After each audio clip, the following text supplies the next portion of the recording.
Saya ucapkan selamat datang kepada Bapak Ibu semuanya di acara Zoom Meeting Webinar pada pagi hari ini dengan tema Best Practice Luaran Publikasi di Matriks Sinta, Jumat 12 Mei 2023, yang dimana kegiatan ini bertujuan untuk dapat memberikan informasi mengenai bagaimana sih cara pustakawan dapat memahami setiap item yang sesuai dengan kriteria luaran publikasi di Matriks Sinta, seperti artikel terindeks Scopus, Scopus Citation, Post Dokumen, hak kekayaan intelektual, dan lain sebagainya.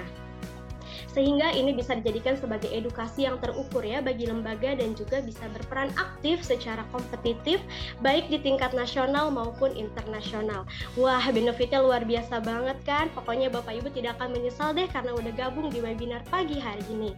Tapi sebelumnya boleh ya Bapak Ibu tolong ditulis dulu di kolom chat nama dan juga kota asalnya supaya kita bisa saling berkenalan satu dengan yang lainnya ya. Apalagi di Jumat pagi hari ini Jumat berkah dengan kesibukan aktivitas lainnya masing-masing, namun Bapak Ibu masih menyempatkan diri untuk hadir pada pagi hari ini. Luar biasa banget, saya ucapkan terima kasih ya, karena nantinya kita akan belajar bersama kurang lebih 1 jam ke depan. Di sini bersama dengan saya Novi Prihartini selaku MC dan juga moderator yang akan memandu jalannya acara pagi hari ini. Tentunya saya tidak sendirian, saya sudah bersama dengan narasumber hebat kita yang tentunya berkompeten di bidangnya.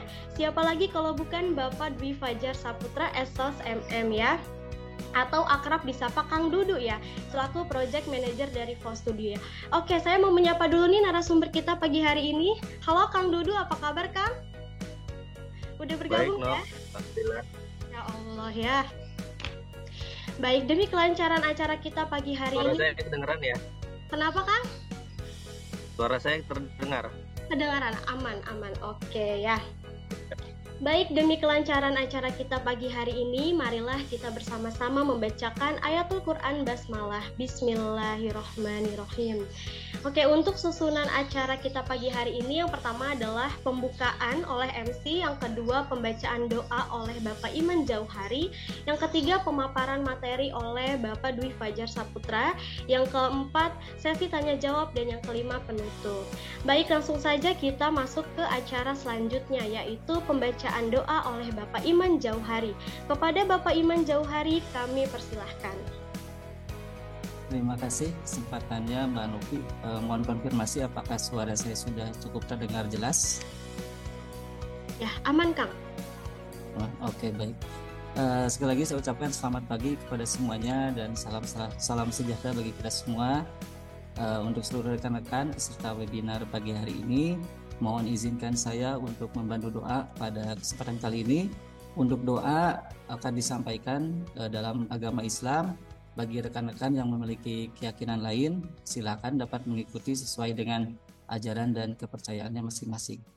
A'udzubillahi minasyaitonirrajim. Bismillahirrahmanirrahim. Alhamdulillahirabbil alamin, hamdan syakirin, hamdan naimin, hamdan yuwafi ni'amahu wa yukafi mazidah. Ya Rabbana lakal hamdu kama yanbaghi li jalali wajhikal karimi wa azimi sultanik. Allahumma sholli ala sayyidina Muhammad wa ala ali sayyidina Muhammad. Segala puji bagi Allah, pemelihara alam semesta, segala puji atas karunia dan kenikmatan yang Engkau limpahkan kepada kami. Wahai Tuhanku, bagimu segala puji, bagi kemuliaan-Mu, keagungan dan kekuasaan-Mu. Ya Allah, ya Tuhan kami ucapkan syukur atas rahmat, nikmat dan karunia-Mu, sebab Engkaulah kami bisa hadir di sini. Ya Allah, jadikanlah webinar ini sebagai majelis ilmu yang akan bermanfaat untuk kami semua sekarang dan di masa yang akan datang. Jadikanlah ilmunya bermanfaat bagi kami, orang di sekitar kami, masyarakat, dan negara. Ya Allah, ya Rabbana, webinar ini ada untuk memperoleh ridho-Mu. Maka berilah bimbingan, pengajaran, dan petunjuk kepada kami untuk menjalankannya sampai selesai. Atas ridho-Mu kami mohon bantulah kami supaya acara ini lancar dan berjalan dengan baik. Ya Allah, jadikanlah kami semua yang hadir di sini sebagai umat yang taat, umat yang manfaat, umat yang terus mengabdikan ilmu di jalan-Mu. Ya Allah, wahai pengampun dan penolong, ampunilah dosa kami, dosa kedua orang tua kami, dosa guru-guru kami, dan dosa para pendahulu kami. Tolong dan bantulah kami untuk menjadi penerus yang amanah, yang bisa memberikan dampak baik untuk negara ini. Ya Allah, hanya kepadamu lah kami memohon, kiranya Engkau selalu Kiranya Engkau selalu membersamai setiap langkah kami ke depannya agar lebih baik. Rabbana atina fid dunya hasanah wa fil akhirati hasanah wa qina adzabannar. Subhana rabbika rabbil izzati amma yasifun wa salamun ala mursalin walhamdulillahi rabbil alamin. Berdoa selesai, saya kembalikan kepada MC untuk melanjutkan acara selanjutnya. Terima kasih. Wassalamualaikum warahmatullahi wabarakatuh. Waalaikumsalam warahmatullahi wabarakatuh. Oke, baik. Acara selanjutnya adalah pemaparan materi oleh narasumber kita, Bapak Dwi Fajar Saputra. Tapi sebelumnya mohon maaf Bapak Ibu, boleh ya kita foto bersama dulu? Mohon diaktifkan dulu kameranya ya. Yang belum diaktifkan, kita foto bersama dulu yang akan dipandu oleh Bapak Iman Jauhari. Silahkan, Kang. Baik, mohon izin untuk saya mengambil gambar Bapak Ibu ya. Saya memberikan kesempatan kepada Bapak Ibu untuk bisa on cam. Silakan. Mungkin sebagian ada yang terkendala, tidak apa-apa, tapi yang bisa on cam silakan. Baik, siap-siap Bapak Ibu ya. 3, 2, 1. Sebentar.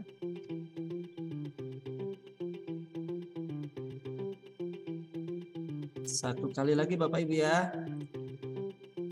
1, 2, 3. Oke, selesai. Terima kasih. Silakan dilanjutkan Mbak Novi. Baik, terima kasih Kang Iman. Sebelum lanjut ke acara inti, di sini saya mau membacakan CV dari narasumber kita terlebih dahulu ya.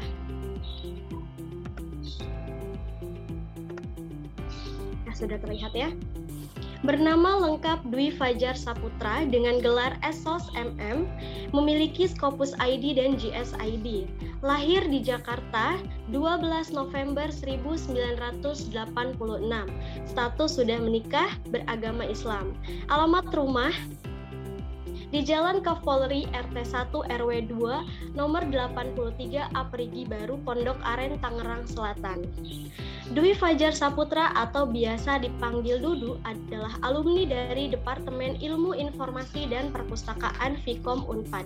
Kesehariannya merupakan seorang praktisi di bidang research data management, beberapa keahlian antara lain digital library dan manajemen arsip. Tertarik mendalami teknologi informasi di bidang dokumentasi dan informasi. Saat ini beliau sedang fokus mengenai digital library, interoperabilitas, dan web technology.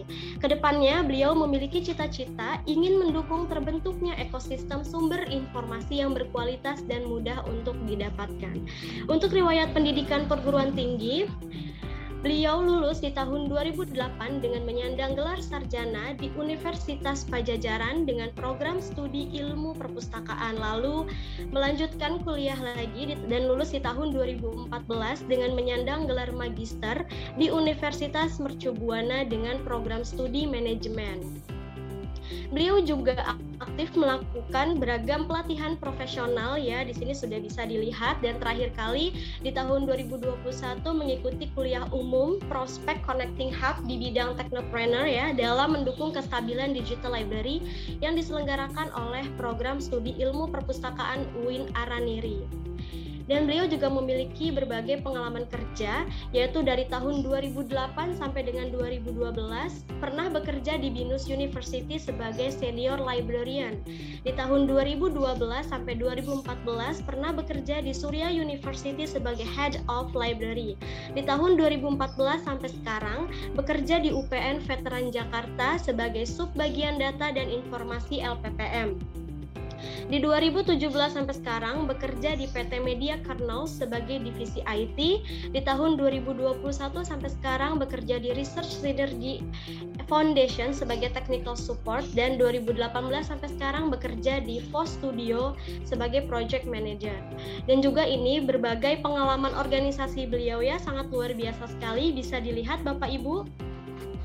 Dan juga beliau ini sangat aktif dalam kegiatan publikasi artikel ilmiah dalam jurnal, dan ini sudah terlihat ada 9 artikel yang telah beliau tulis ya, luar biasa sekali. Dan juga beliau juga sangat aktif sebagai pemakalah seminar ilmiah dan pernah melakukannya di tahun 2015 sampai 2016 ya, dan juga sangat aktif dalam kegiatan pengelola jurnal ilmiah, di mana jurnalnya yaitu International Journal on Informative Visualization sebagai editor, dan capaian sudah mencapai Scopus Q4, dan juga jurnal Profesi Medika, jurnal kedokteran dan kesehatan dengan jabatan Managing Editor dengan capaian Sinta 2. Baik, selanjutnya langsung saja ke pemaparan materi ya dari Bapak Dwi Fajar Saputra. Kepada Bapak Dwi Fajar Saputra, waktu dan tempat kami persilahkan.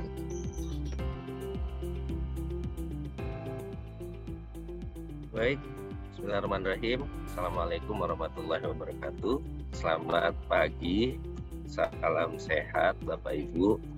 Semoga dalam keadaan baik. Di pagi hari ini, saya sebelumnya mungkin mau menyampaikan terkait kondisi saya. Kondisi saya sedang di bandara, jadi kalau kurang nyaman ataupun terlalu ramai, saya mohon maaf sebelumnya, karena ada sedikit hal yang harus saya lakukan segera dari kementerian sehingga tidak bisa terwakilkan.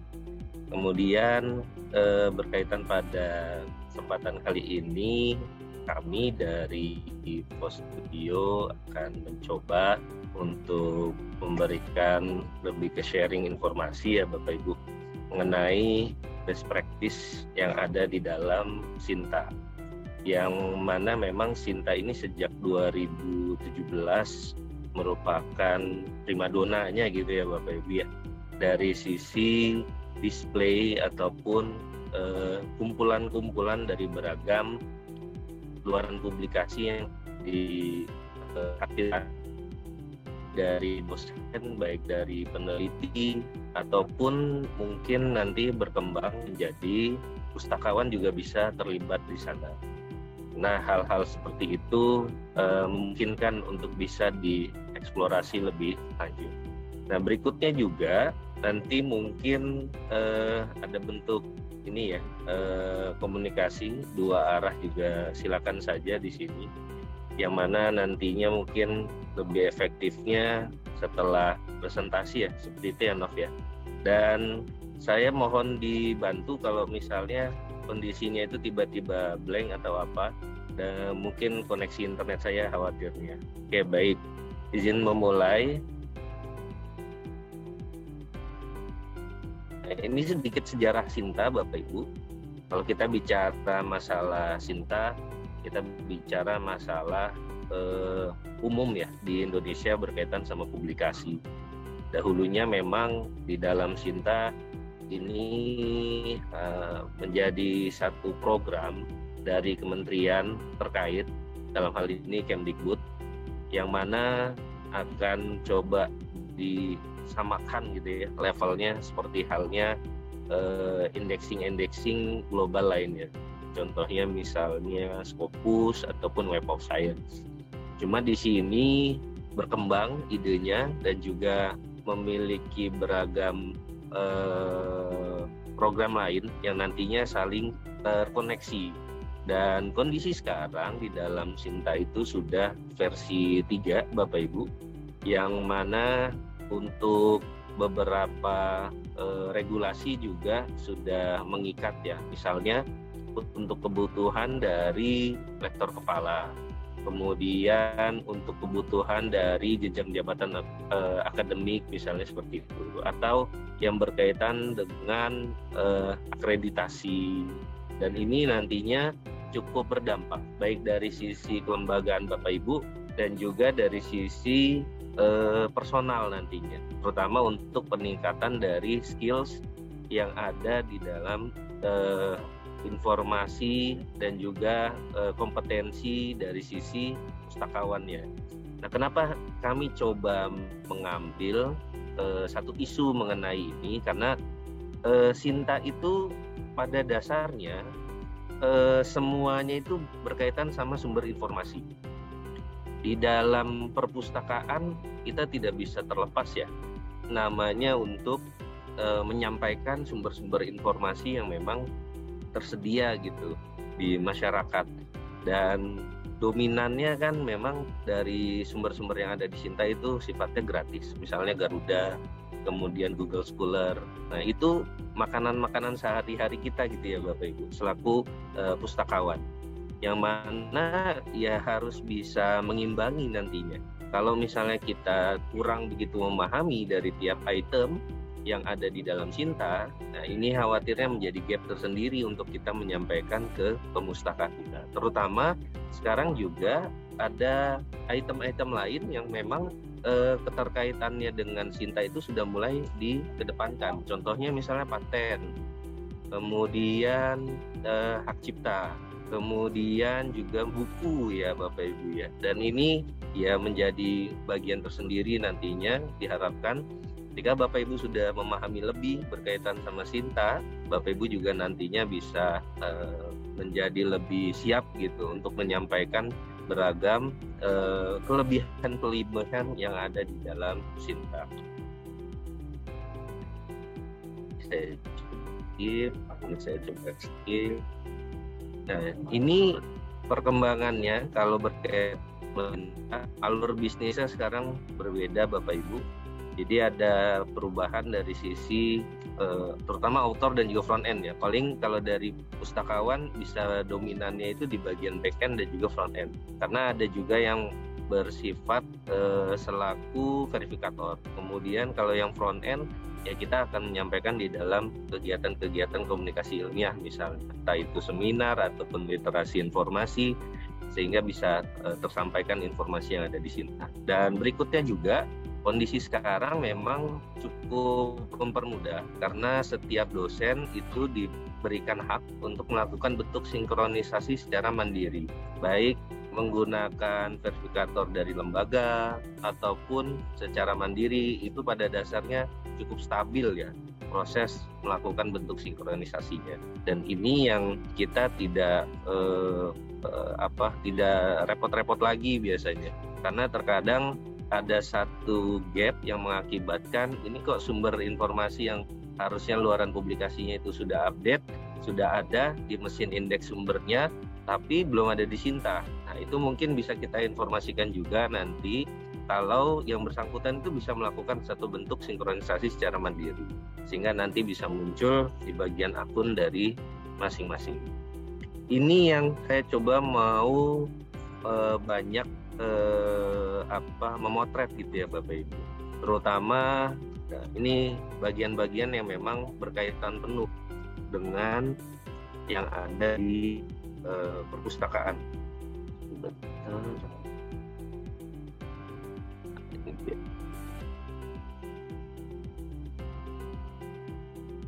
Spotlight. Spotlight saya udah muncul ya Kang Iman, maaf. Belum Kang, masih di screen yang sama ya. Oke, ini ya spotlight yang merah-merah kelihatan ya, udah muncul ya. Oh udah ada. Oke, siap. Jadi Bapak Ibu, kalau kita bicara masalah Sinta, mohon maaf.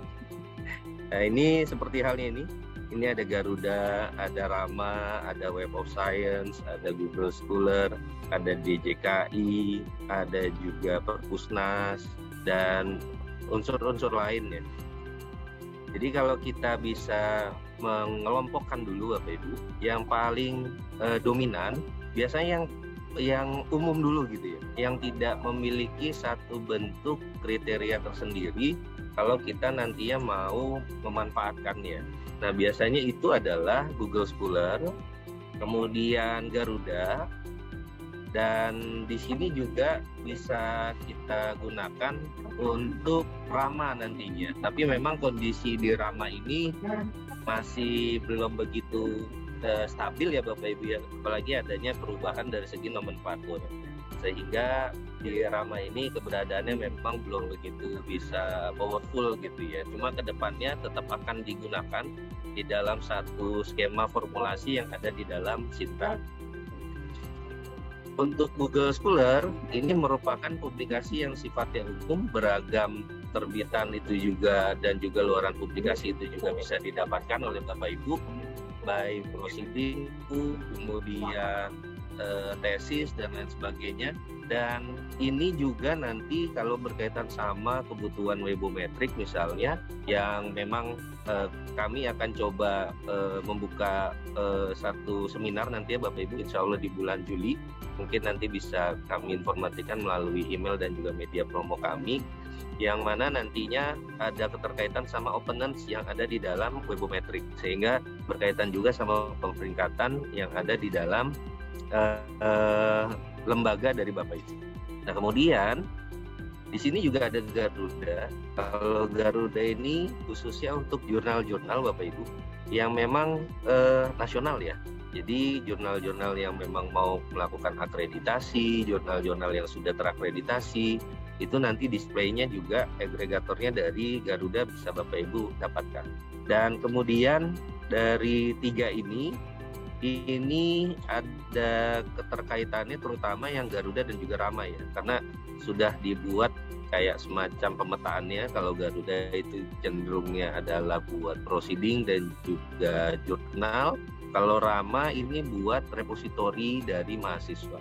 Nah, Bapak Ibu, instansinya punya repositori, instansinya punya satu resource tersendiri buat publikasi yang ataupun deposit ya, yang berkaitan sama skripsi, kemudian tugas akhir. Nah, itu nanti bisa diindeksasikan ke dalam Rama. Harapannya ya pastinya bisa meningkatkan diseminasi informasi yang ada di dalam instansi ataupun koleksi dari Bapak Ibu. Nah, 1, 2, 3 ini merupakan yang umum ya Bapak Ibu ya. Kemudian yang tidak berkaitan secara langsung oleh satu lingkup dari kementerian itu juga tersedia Bapak Ibu. Misalnya seperti ini di Direktorat Jenderal Kekayaan Intelektual misalnya. Nah, saya coba mau share screen kembali dengan beda slide.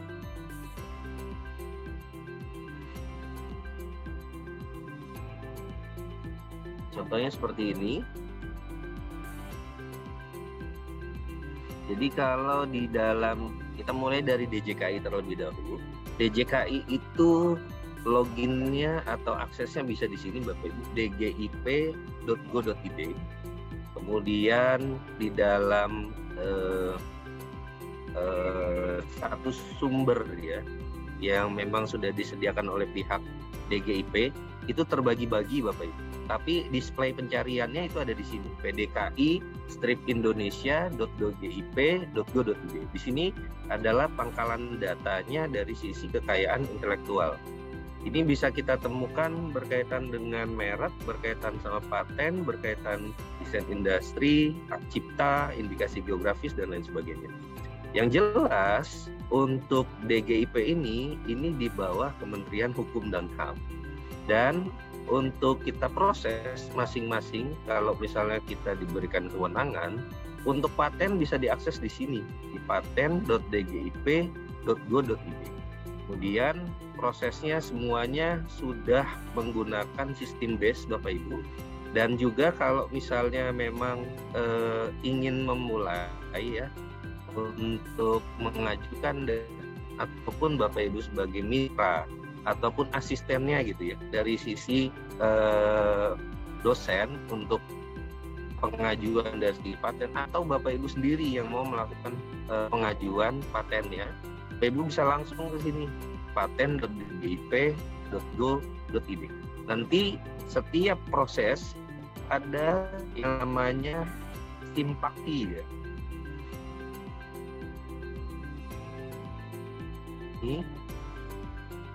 Nah ini jadi akan disesuaikan dengan anggaran yang memang ada di dalam pengajuan paten itu.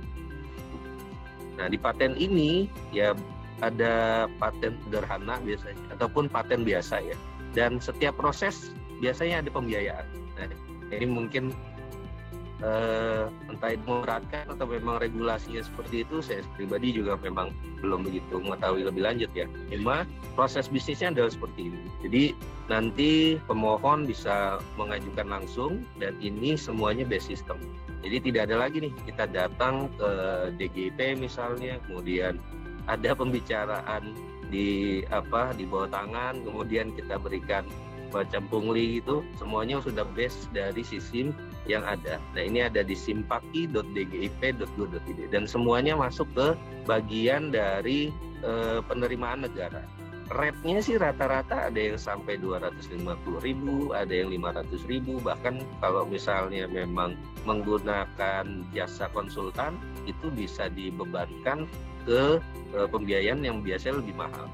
Tapi kalau misalnya sedikit tipsnya ya, kalau sedikit tips berkaitan sama paten ini, usahakan patennya itu memang menggunakan instansi dari Bapak Ibu, supaya nanti kalau menggunakan perguruan tinggi itu biayanya bisa lebih di-push. Jadi tidak serta-merta biaya yang menyesuaikan untuk kebutuhan konsultan. Nah, ini sedikit tips saja sehingga nanti Bapak Ibu lebih efisien gitu ya dari segi pembiayaan yang dikeluarkan. Karena untuk paten ini Bapak Ibu tidak serta-merta cuma 1-2 tahapan saja, ada beberapa tahapan. Ada yang berkaitan sama substansi, ada yang berkaitan sama pemeriksaan awal, ada yang berkaitan sama sanggahan dan lain sebagainya. Cukup banyak Bapak Ibu. Nah, mungkin kalau mau melihat lebih lanjut di sini ada jenis pelayanannya, misalnya di sini paten. Kemudian, nah ini bisa dilihat berapa banyak item yang nantinya Bapak Ibu bisa dapatkan gitu ya di dalam setiap proses yang ada di dalam Simpaki. Nah, ini kurang lebih berkaitan sama paten.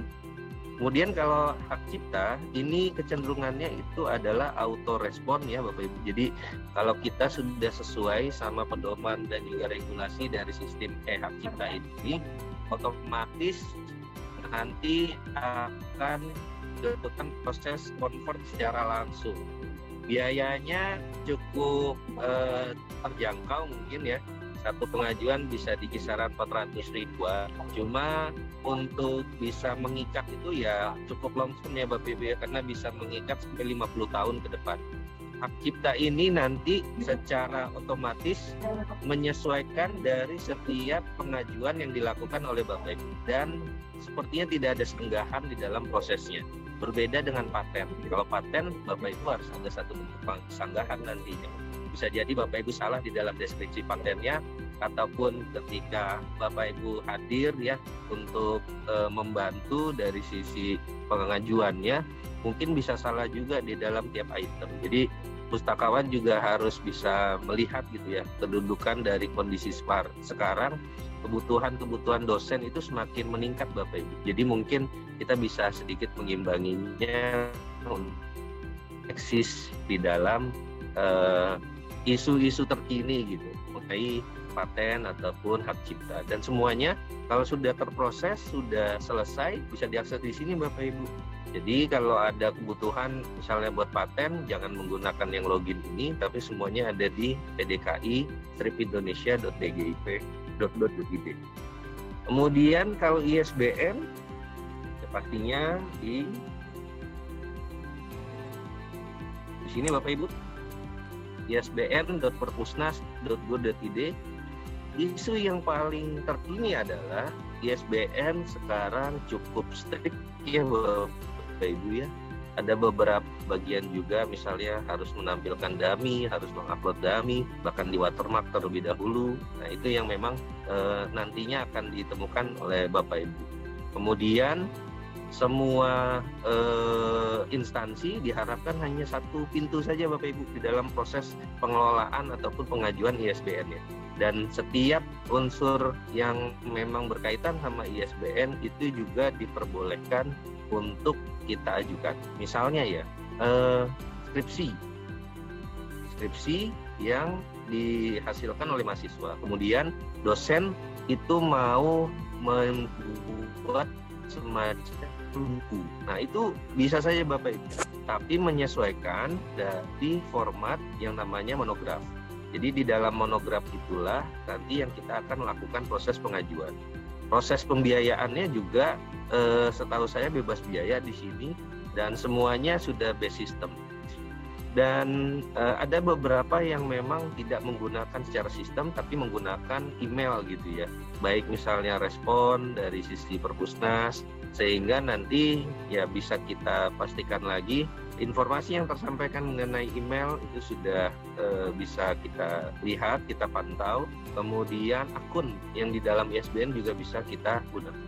Setiap Bapak Ibu mau menggunakan akun, itu akan menggunakan akun dengan username yang ketika nanti mau diedit itu dari sistem yang sekarang itu tidak bisa Bapak Ibu. Jadi pastikan lagi fungsinya hanya melakukan bentuk reset password. Tapi kalau mengedit dari sisi username itu kondisi sekarang belum bisa. Jadi Bapak Ibu harus mulai melihat beberapa klausul-klausul, beberapa prasyarat yang nantinya mempermudah ya. Apalagi zaman sekarang untuk penerbitan itu cukup banyak ya Bapak Ibu dan cukup potensial baik dari sisi materi ataupun dari sisi hal lain gitu ya untuk diseminasi informasi.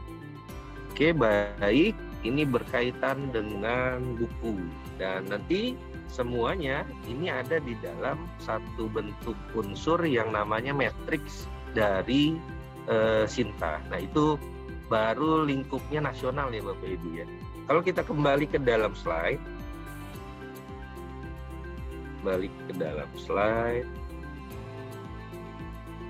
ini ada unsur-unsur lain sebenarnya yang lingkup nasional, seperti misalnya PDDikti. Kalau PDDikti data-data yang nantinya diperuntukkan akun ya, baik TEN nantinya ataupun Tendik.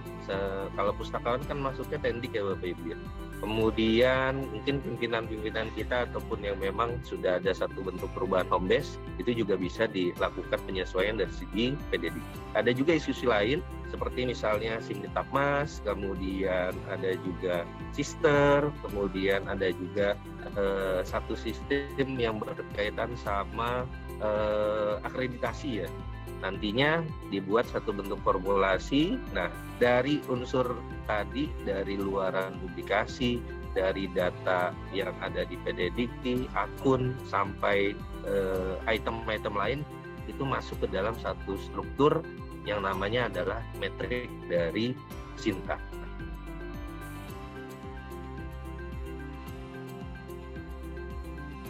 Ini kondisi koleksinya, ini merupakan plan dari Pak Imam ya, itu saya sudah berkomunikasi dan ini merupakan data 2020 ya, kondisi sekarang mungkin bisa lebih banyak lagi Bapak Ibu. Nah ini tampilan depannya dari Sinta dan inilah bentuk metriknya nih Bapak Ibu. Jadi ada metrik skor, itu dibagi dari metrik affiliation, instansi Bapak Ibu, dan juga author. Yaitu adalah ya mungkin nanti rekan-rekan dari Bapak Ibu ataupun Bapak Ibu sendiri itu juga bisa untuk bisa ditampilkan di dalam metrik skor. Saya coba masuk ke bagian tampilan kembali.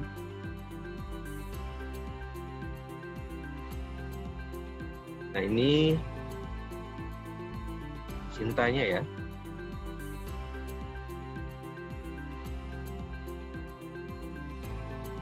Jadi Sinta di sini kalau untuk metrik bisa langsung di affiliation. Nah, yang memang sedikit kesulitan ya untuk mendapatkan data karena setelah affiliation itu nggak ada fakultas, tapi langsung ke prodi. Nah, misalnya seperti ini. Jadi kalau kita mau ngambil data fakultas mana, sepertinya harus kita masuk ke ranah prodi terlebih dahulu. Baru seperti itu bisa kita sesuaikan untuk kebutuhan ke fakultas. Ini yang memang nanti kalau Bapak Ibu diminta ya untuk melihat seberapa besar sih produktivitas dari instansi Bapak Ibu. Nah ini bisa dilihat di sini. Kemudian yang cukup update juga itu berkaitan sama adanya metrik. Ini ada metrik umum ini yang memang sifatnya itu itemnya regulasinya adalah umum. Nah, ini metrik klaster dari 3 tahun terakhir, terutama sampai tahun 2021. Jadi ini ada satu bentuk pemeringkatan ya. Biasa kalau kelembagaan kita kalau masalah pemeringkatan cukup perhatian ya Bapak Ibu ya.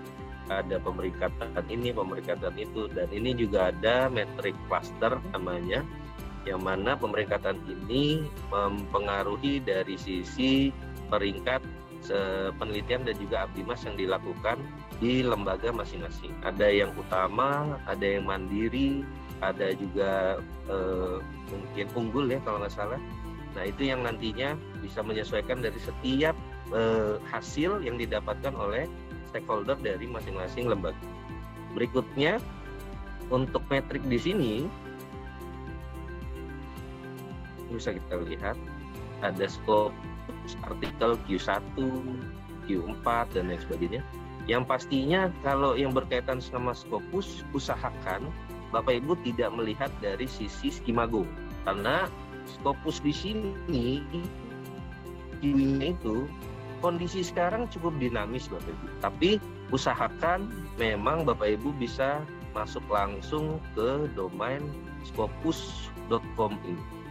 Jadi di bagian ini, dan ini memang ada beberapa layanan yang dibuka ya untuk publik, seperti misalnya sources.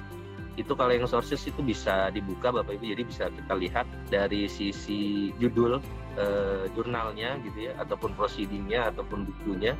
Karena kalau Scopus ini tidak serta-merta hanya jurnal Bapak Ibu, tapi juga bisa buku, bisa lecture note, bisa juga proceeding, bisa juga kedepannya mungkin ada preprint juga bisa dimasukkan ke dalam Scopus gitu ya. Dan ini memang regulasi sendiri dari mereka. Jadi kita tidak bisa intervensi ataupun mungkin intervensi. Kita bisa memberikan inputan atau saran.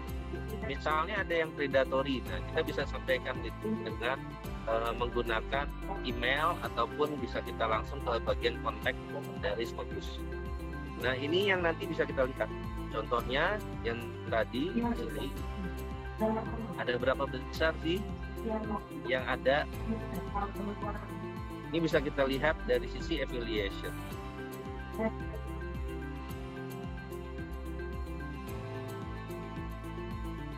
Ya,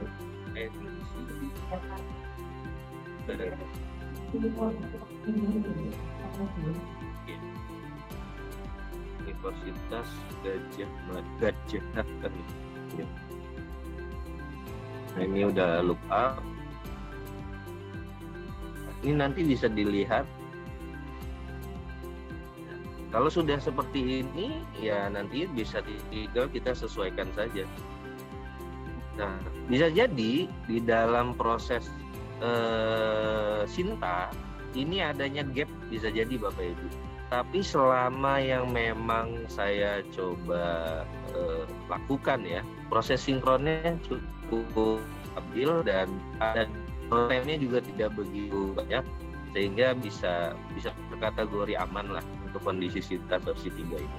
Nah, nanti dari sisi ini tinggal kita sesuaikan apakah memang dominannya adalah Q1, Q2, bahkan ada yang misalnya discontinue ataupun yang non jurnal itu juga ada di dalam sini. Jadi bisa dilihat ya, non artikel misalnya. Nah, untuk citation juga demikian. Citation di sini nantinya Bapak Ibu bisa melihat dari sisi bentuk yang sudah didapatkan. Mungkin bisa klik di bagian dokumen ini. Lalu nanti ada bagian tersendiri yang berkaitan tentang analysis result-nya. Nah, di bagian sinilah nanti bisa kita melihat beberapa bagian seperti view, kemudian kita bisa download untuk bisa kita optimalkan dari sisi misalnya bibliometrik ya, untuk bisa kita libatkan di dalam penelitian. Nah, bagian-bagian situ nanti yang bisa kita eksplorasi lebih lanjut. Kemudian kalau berkaitan sama dokumen tersitasi, nah kalau berkaitan sama dokumen tersitasi yang ini yang side by. Ini bisa juga kita gunakan judul apa saja yang memang nantinya sudah dilakukan oleh pihak luar ya, ataupun gitu ya, dari yang memang sudah diterbitkan. Dan pastinya yang diterbitkan adalah yang di dalam database dari Scopus. Berikutnya ini dari sisi Web of Science. Jadi kalau Web of Science ini berbayar, dan Web of Science bisa diakses di sini mgl.clarivate.com. Yang jelas Web of Science dan juga Scopus itu memerlukan aksesibilitas, jadi harus login untuk bisa kita eksplor lebih dalam lagi. Cuma untuk tahapan-tahapan pemeriksaannya memang sedikit ada perbedaan, terutama kalau di Web of Science ini tidak begitu banyak informasi-informasi ketimbang dari Scopus. Kalau Scopus kita bisa cukup banyak yang bisa kita dapatkan, tapi kalau di Web of Science ini cenderung dia fokus sama satu impact factor yang memang menjadi keandalan. Nah, kalau dari isu rekan di DOAJ, Directory Open Access Journal, ini merupakan yang mereka percaya gitu di dalam proses penentuan dari impact factor. Nah, tapi kalau yang di Scopus ini dia lebih cenderung lebih informatif dan juga lebih banyak grafiknya dan bisa digunakan juga untuk kebutuhan-kebutuhan lain. Kalau berkaitan sama Sinta di Web of Science itu ada kriterianya, Bapak. Jadi ada kriteria kategori di sini. Ya ada yang ini ada keterangan kategorinya, kemudian coverage, Nah ini dia. Jadi ada coverage per collection yang memang diplot menjadi saya 4 ya. SC Emerging Science Source Citation Index, kemudian AHCI Art Humanity Citation Index, Social Science Citation Index, kemudian Science Citation Index Expanded. Nah yang memang tergolong bisa dibilang Q4 mungkin ya, biasanya itu adalah yang SC ini Bapak Ibu, karena lingkup di dalam penerimaan jurnalnya juga itu tidak begitu dominan ya, ataupun berkaitan sama penilaian-penilaian yang lebih dalam, tapi lebih kebutuhan-kebutuhan luaran saja, seperti halnya di DOAJ. Jadi kalau kita kaitkan dengan Sinta, ini tidak termasuk di dalam jurnal internasional, jurnal internasional bereputasi, tapi terkategori adalah jurnal internasional saja. Nah, ini kalau kita lihat kan ada Q4, non Q di sini bisa jadi memang dia masuk ke bagian-bagian hanya konten saja, tapi tidak tergolong di dalam core collection-nya. Nah, kemudian yang bisa kita lihat dari satu bentuk tersitasi, ini harus kita login terlebih dahulu. Cuma yang bisa kita dapatkan adalah biasanya ID dari dosen ataupun ID dari yang nantinya akan kita masukkan ke dalam Sinta, kemudian kita lakukan bentuk sinkronisasi. Hal baiknya kalau di Web of Science sekarang sudah tidak repot lagi Bapak Ibu. Kalau dulu menggunakan researcher.id, tapi kalau sekarang dia sudah secara langsung ataupun Publon ya dulu ya. Nah sekarang sudah secara langsung bisa melakukan satu bentuk thread tersendiri ketika memang publikasinya memang sudah ada. Kemudian bisa juga kita buat untuk kebutuhan display ataupun branding dari kita secara personal. Misalnya kita dilibatkan di dalam review sebagai editor jurnal, itu bisa masuk ke ranah Publon. Tapi untuk kondisi sekarang di Sinta itu setahu saya sudah dinonaktifkan untuk yang Publon dan bisa fokus di dalam Web of Science.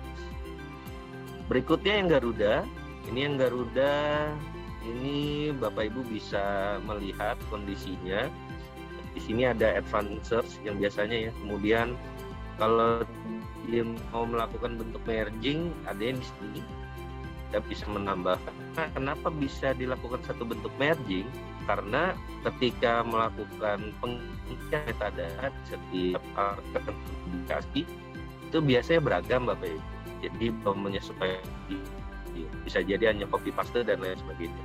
sehingga mengakibatkan metadata yang ada di dalam penulis ya itu juga berdampak di dalam keberagamannya, sehingga harus melakukan satu bentuk merging. Nah, dihasilkan satu merging dan juga biasanya ada proses ya, estimasi mungkin biasanya 2 minggu.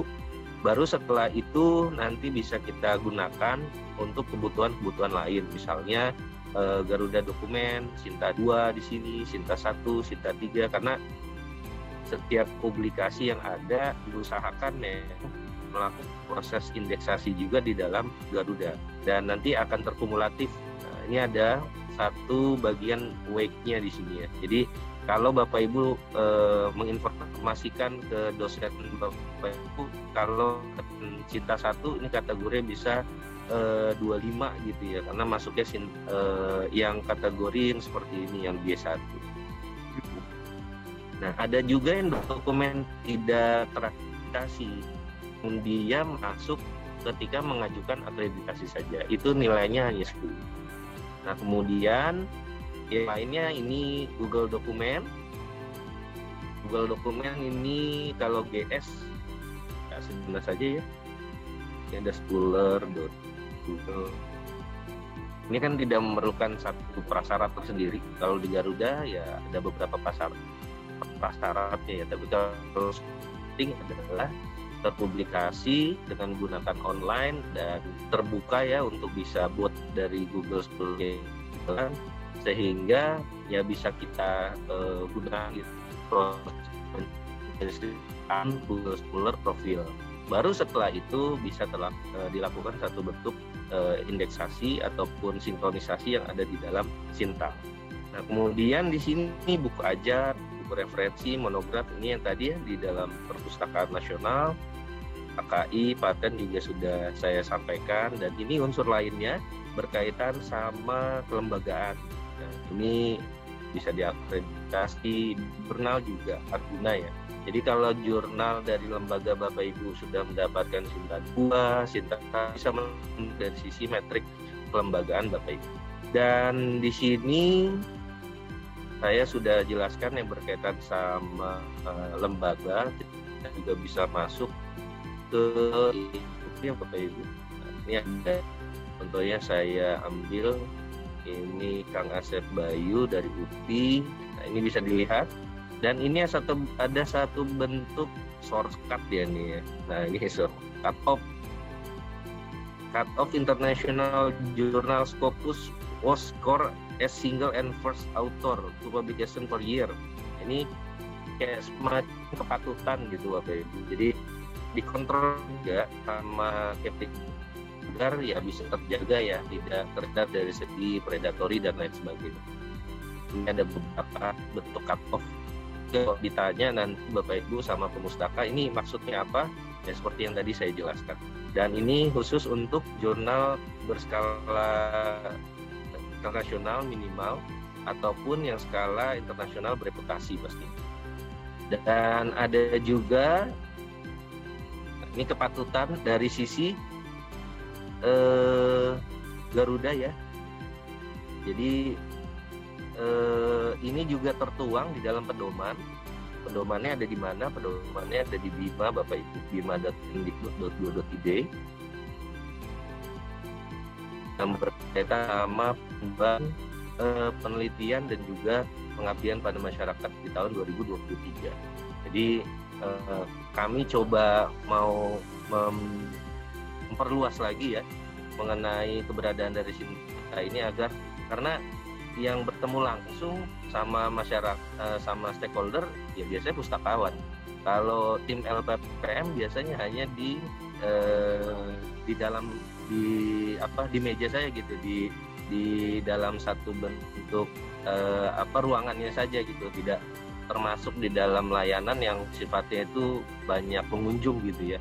Tapi kalau di perpustakaan, kalau kita tidak relate dengan isu-isu seperti ini ya khawatirnya nanti kurang begitu optimal informasi yang disampaikan. Nah, ini pedomannya, pengumuman bisa dilihat di sini. Nanti yang berkaitan sama pedoman ini silakan nanti bisa dicek. Ini terbagi dikti dan diksi ya. Kalau diksi ini vokasi, kalau diksi yang perguruan tinggi. Baik, mungkin dari saya seperti itu. Ini sedikit ada isu tentang, tapi belum begitu berjalan, isu tentang dosen misalnya, ataupun teman-teman pustakawan bisa juga menyampaikan editorial juga nanti bisa masuk dalam skema Sinta dan juga pembimbing ya. Dan ini data-datanya juga sesuaikan dari PDDI dan di situ juga dari Publon ataupun dari Arjuna nanti. Mungkin ini kalau saya sampaikan sudah 45 menit lebih ya ternyata ya. Baik, silakan jika ada tanya jawab Bapak Ibu, saya kembalikan lagi ke Novi selaku MC. Terima kasih. Assalamualaikum warahmatullahi wabarakatuh. Waalaikumsalam warahmatullahi wabarakatuh. Wah, alhamdulillah ya, luar biasa banget ilmu yang telah diberikan tadi oleh Bapak Dwi Fajar Saputra.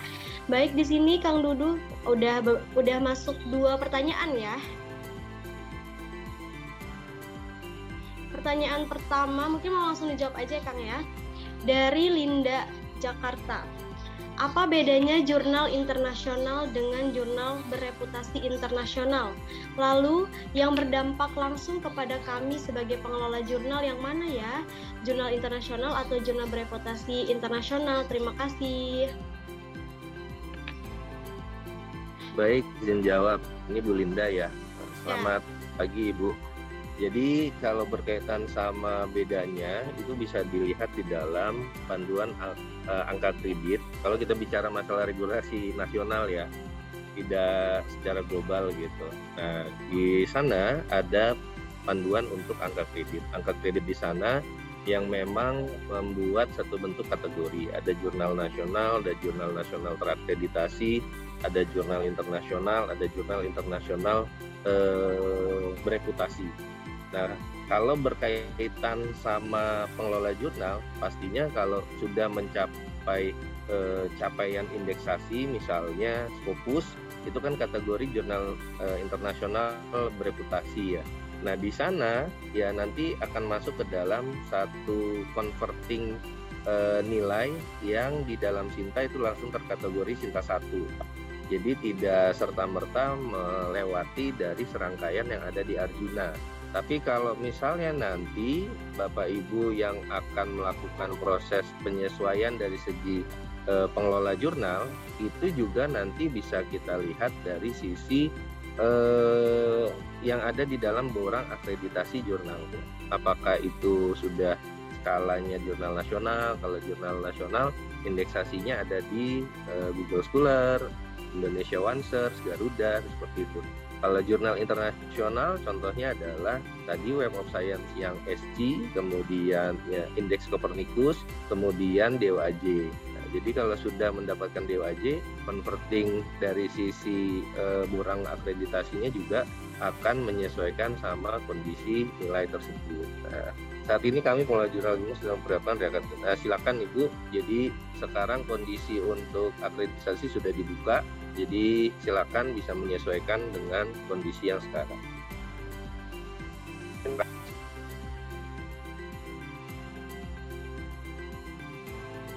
Baik, bagaimana Ibu Linda? Apa ada pertanyaan lanjutan mungkin? Sudah terjawab ya Ibu? Cukup dulu Mbak. Ya, baik, terima kasih. Baik. Sama-sama. Baik, selanjutnya ada pertanyaan nih Kang dari Dewi Faradiba. Pertanyaannya ada 2. Yang pertama, apakah beda Pak jurnal berbayar dan gratis untuk kualitas publikasi seorang dosen? Kemudian yang kedua, ada beberapa pertanyaan dari berbagai penulis artikel jurnal nih yang senang namun mereka menyayangkan karena rata-rata pada berbayar sehingga menurunkan minat menulis mereka. Jadi seperti apa ya Pak? Bukannya malah berdampak negatif ya?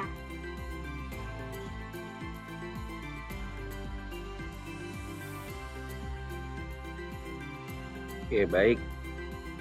Terdengar ya suara saya? Ini sedikit nge-freeze tadi. Oke, Ibu Dewi, apakah beda jurnal berbayar dan gratis untuk kualitas?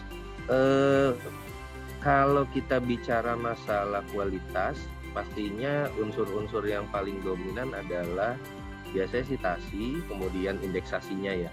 Kemudian juga mungkin yang berkaitan sama informasi yang tersampaikan. Apakah informasi yang tersampaikan itu jelas di dalam jurnal tersebut, atau sifatnya itu abu-abu, atau kurang begitu tersampaikan sehingga ada unsur-unsur yang nantinya bisa membuat jurnal tersebut ada negosiasi, entah misalnya sama orang misalnya ditinggikan biayanya, tapi kalau di dalam teman sendiri itu berbeda gitu. Nah itu ada bentuk-bentuk negosiasi itu yang memungkinkan nantinya bisa terjadi ya kalau misalnya memang tidak tersampaikan dengan baik. Nah oleh sebab itu memang kalau kita bicara masalah pengelolaan jurnal, best practice-nya ada di Arjuna, ada di pedoman akreditasi jurnal, kemudian ada juga di KOPE. KOPE itu adalah yang berkaitan sama publication ethic bukan conference ya, cooperation kalau nggak salah. Jadi nanti bisa dilihat di publicationethic.org. Nah di sana mereka cenderung untuk bisa menyampaikan etika-etika yang memang nantinya bisa dilakukan oleh pengelola jurnal agar bisa menjaga dari segi kualitas publikasi dari jurnalnya gitu. Nah kemudian kalau berkaitan sama berbayar dan gratis, itu kembali ke jurnalnya. Ada juga jurnal yang memang gratis, bahkan Q1 misalnya seperti itu. Dan ada juga yang memang jurnalnya ya mereka lihat adanya kebutuhan untuk meningkatkan tata kelola di jurnalnya sehingga ada proses pembiayaan di sana. Yang jelas sih kita bisa melihat nanti keberadaan dari jurnal tersebut, apakah memang cenderungnya itu aman ataupun memang sifatnya itu ya dia bisa masuk ke ranah predatory sehingga nanti bisa kita nilai dengan sendirinya. Nah itu beberapa unsur ya yang nantinya mungkin Ibu bisa lakukan. Kemudian berkaitan sama pertanyaan dari berbagai penulis artikel jurnal yang senang namun menyayangkan rata-rata berbayar. Nah itu kembali lagi kita bisa menggunakan beberapa konsep sebenarnya. Misalnya konsep kolaborasi, kemudian juga bisa kita kerjakan dalam konsep coaching misalnya seperti itu yang sekarang cukup banyak gitu ya. Dan pastinya kalau misalnya menurunkan minat ya mungkin itu secara pribadi ya, tapi nyatanya sih di skala umum itu masih cukup besar untuk beberapa jurnal yang memang sifatnya itu sudah terkategori jurnal internasional ataupun internasional bereputasi. Yang jelas nantinya itu ranahnya lebih ke substansi ya, ataupun mungkin juga bisa mengganggu dari segi stabilitas pastinya. Dan memang harus ada satu bentuk monitoring. Nah setidaknya kalau yang berkaitan di dalam Scopus itu ada bentuk monitoringnya Ibu dari Scopusnya itu sendiri, dan setiap 1 bulan sekali sekarang ada pengumuman yang berkaitan sama discontinue. Makanya itu niatnya adalah untuk menjaga dari segi nilai ataupun kualitas yang ada di dalam jurnal tersebut. Kalau isu yang ada di lingkup nasional itu nantinya akan melakukan satu bentuk penyesuaian dari segi pedoman akreditasi. Nah mungkin insya Allah tahun depan pedoman akreditasinya itu juga ada penyesuaian yang berkaitan sama unsur-unsur yang Ibu tanyakan, sehingga nanti bisa menjaga kualitas dari jurnal tersebut. Demikian Ibu, semoga bisa menjawab. Terima kasih. Ya, bagaimana Ibu Dewi? Cukup terjawab ya? Baik, langsung saja kita beralih ke pertanyaannya dari Ibu Resti Andriani.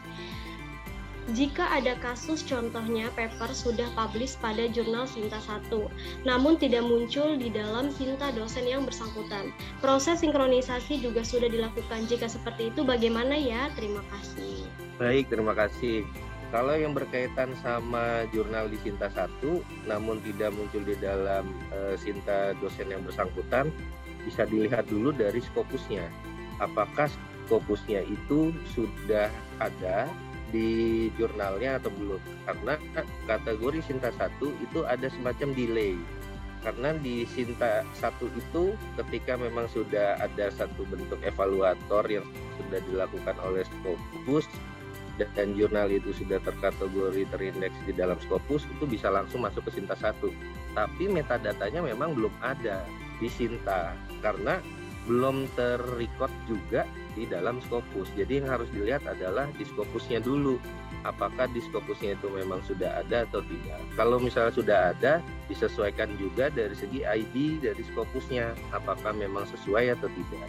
Nah kalau misalnya memang belum sesuai, di merging dulu, masuk ke dalam satu ID tersebut, sehingga nanti melakukan satu bentuk sinkronisasi dan nantinya bisa dilihat di dalam Sinta 1-nya. Jadi yang dilihat bukan bagian Sintanya dulu ya Ibu ya, tapi yang dilihat adalah sumbernya dulu. Sumbernya di sini adalah yang ada di Scopus pastinya.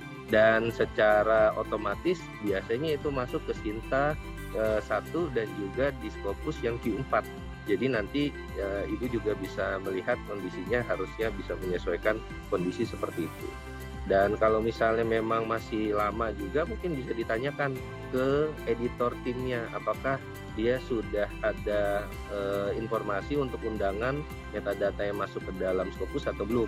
Dan metadata di dalam Scopus itu ada 2 proses pengentriannya. Yang pertama dengan menggunakan file transfer protokol. Kemudian yang kedua adalah dengan menggunakan web base dari mereka. Nah, kebetulan jurnal saya sudah Scopus dan sudah ada pengalaman untuk itu. Jadi yang di biasa jurnal saya itu yang menggunakan adalah yang web base. Jadi kita upload XML-nya, kemudian nanti PDF-nya juga menyesuaikan dari sisi XML tersebut, sehingga nantinya bisa ke-get datanya ke dalam database Scopus. Nah, mungkin bisa dikonfirmasi untuk bisa lebih memperkuat ya. Terima kasih. Baik, sudah terjawab ya Ibu Resti. Baik, selanjutnya sekarang kita ke pertanyaan dari Ibu Yulianti. Mohon izin bertanya terkait isu anggapan double publish ya antara repositori dan artikel di jurnal. Bagaimana proses update isu ini di level kementerian atau tim akreditasi jurnal ya? Dan solusi bagi kami di lapangan di perpustakaan bagaimanakah? Ya, untuk level kementerian sebenarnya saya kurang begitu representatif menjawab ini pastinya Ibu. Tapi lebih ke pengalaman saya saja ya Bu Yuli ya.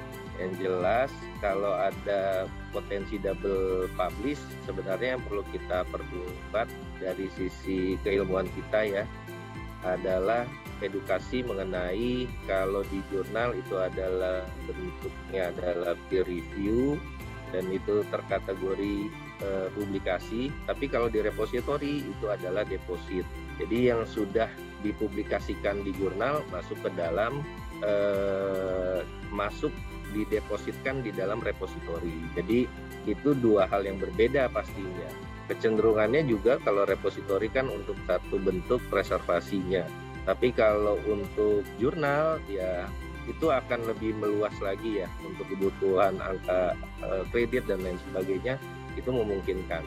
Cuma kalaupun isu yang direpositori, saya sih memang sekarang yang dilihat adalah apakah ada bentuk peer review-nya sehingga uploadan datanya itu juga bisa diakses di dalam repositori lembaga. Nah itu kan juga masih masuk ya. Cuma isu yang terkini yang saya tahu sih di proses tadi yang harus mengupload peer review yang ada di repositori itu juga akan dihapus, sehingga nantinya yang dilihat adalah satu bentuk korespondensi yang ada di jurnalnya. Jadi tidak serta-merta repositori itu jadi satu tolak ukur di dalam pemeriksaan angka kredit dari dosennya. Nah itu yang nantinya bisa kita terima berita baiknya seperti itu mungkin Bu ya. Karena memang ya tidak bisa kita lepas juga kalau ada satu regulasi seperti itu nantinya malah unsur-unsur dan juga kebutuhan-kebutuhan yang berkaitan sama pengembangan sebuah program itu akan terganggu. Kalau repositori memang ya tidak ada kaitannya secara langsung sebenarnya. Itu hanya satu bagian untuk penyimpanan agar nilai dari yang ada di dalam publikasi tersebut itu bisa lebih banyak dimanfaatkan oleh orang. ataupun unsur-unsur lain pastinya. Nah, yang jelas kalau kondisi terakhir seperti itu.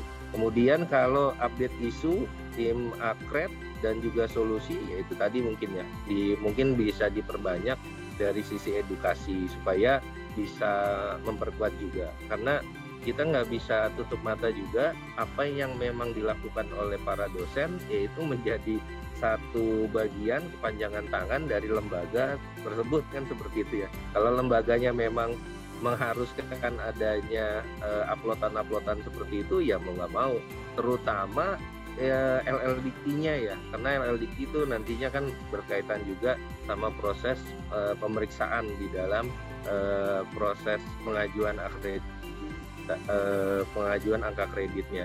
Jadi solusi saya yang paling sederhana sih seperti itu, lakukan banyak edukasi, kemudian mungkin juga nanti kita bisa ranah ke advokasi misalnya, menyampaikan secara proses bisnis harusnya tidak ada keterkaitan secara langsung antara publikasi. Karena kalau anggapan double publish ini lebih ke hasil yang didapatkan di dalam turn it in kan seperti itu ya.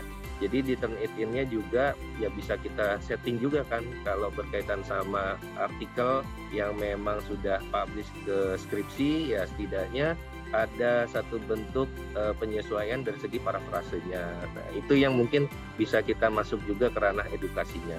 Parafrasenya ya tidak serta-merta hanya merubah dari sisi judul ataupun dari sisi unsur-unsur yang tidak begitu dominan ya, tapi bisa dilihat juga dari unsur-unsur misalnya yang berkaitan sama data dukung, sehingga nanti ada sedikit pengembangan dari bahasan yang sudah didapatkan di dalam publikasi tersebut.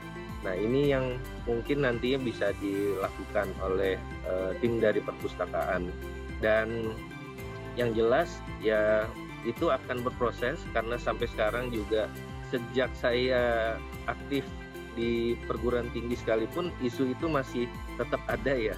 Jadinya ya kita harus bisa bersabar juga mungkin, ataupun kita bisa tingkatkan lagi dari skala yang mungkin lokal, kemudian isu itu bisa kita tingkatkan dari segi nasional ataupun isu di dalam lingkup kelembagaan. Nah, di sini kan juga ada peran-peran ya dari FPPTI misalnya, ataupun peran dari organisasi profesi yang nantinya kalau itu sudah masuk ke substansial ataupun yang sifatnya itu urgent untuk dibahas, ya kita bisa masuk untuk melakukan satu bentuk advokasi di sana.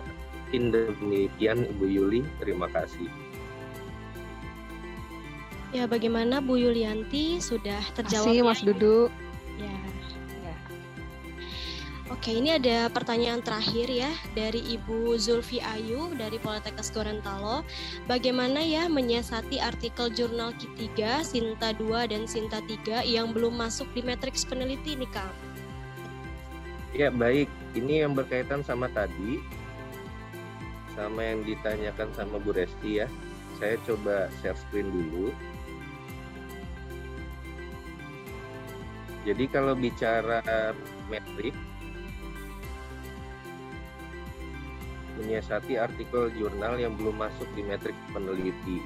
Nah, Ibu mau nggak mau memang harus masuk ke satu dashboard ya di sini, di dalam Scopus.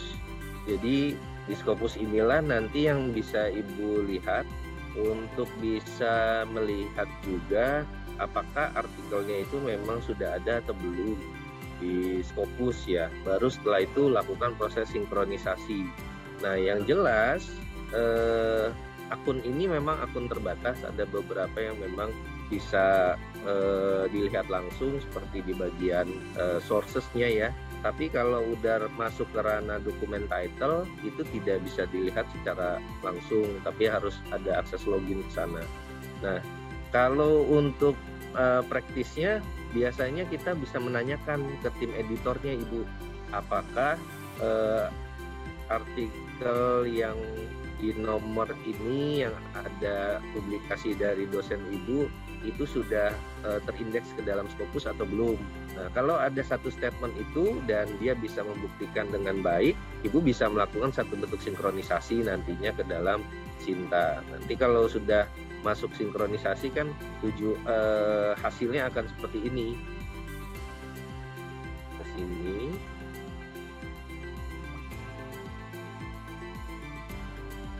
Nah, di sini ya. Jadi nanti ada keterangannya Q berapa, S journal, ada juga yang non jurnal nanti.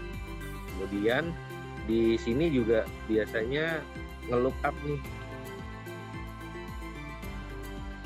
ke Scopusnya. Nah, seperti itu. Tapi memang harus login. Jadi pastikan dulu. Yang paling sederhana itu tadi ya, korespondensi ke editornya, tanyakan apakah sudah terindeks atau belum. Karena saya baru kemarin kebetulan bantu Infinity dari Stikip Siliwangi, itu baru terindeks Scopus dan kami bantu dari uploading datanya, dan itu beragam memang sekarang, ada beberapa tools tambahan. Dan itu yang memang harus dikonfirmasi juga, harus ditanyakan juga sama pihak dari jurnalnya ya. Mungkin demikian dari saya.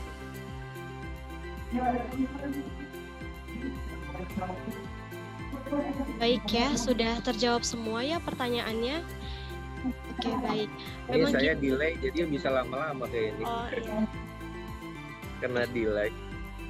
Baik, jadi memang kita sebagai pustakawan memang dituntut ya untuk selalu aktif, kreatif, dan juga up to date dalam perkembangan zaman. Karena segala sesuatu yang kita lakukan semuanya berkaitan dengan pemenuhan kebutuhan informasi pemustaka kita.